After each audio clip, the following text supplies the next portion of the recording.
మేమెక్కడున్నామో ఒక్కసారి చూడండి.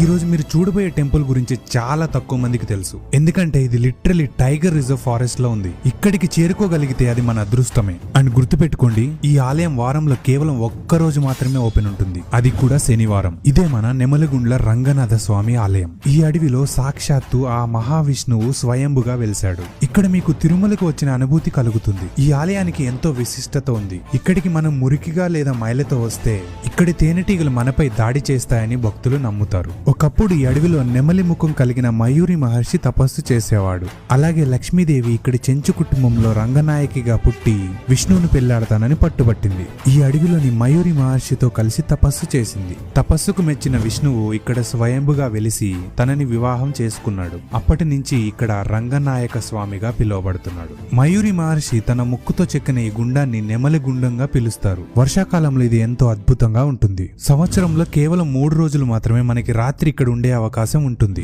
ఉగాది తర్వాత వచ్చే పౌర్ణమి రోజు నుండి 3 రోజులు తిరునాళ్లు చేస్తారు. ఈ 3 రోజుల్లో కళ్యాణం మరియు తెప్పోత్సవం జరుగుతుంది. ఇది హైదరాబాద్ నుంచి 300 కిలోమీటర్లు, శ్రీశైలం నుంచి 140 కిలోమీటర్లు, గిద్దలూరుకి 22 కిలోమీటర్లు వస్తుంది. అండ్ ఈ టెంపుల్ మీరు అస్సలు మిస్ అవ్వద్దు. నల్లమల్లోని మరో ఆలయం గురించి నెక్స్ట్ వీడియోలో చెప్తాను. సో ఇంకెందుకు లేట్, మీ ఫ్రెండ్స్ అండ్ ఫ్యామిలీకి షేర్ చేసి ప్లాన్ చేయండి.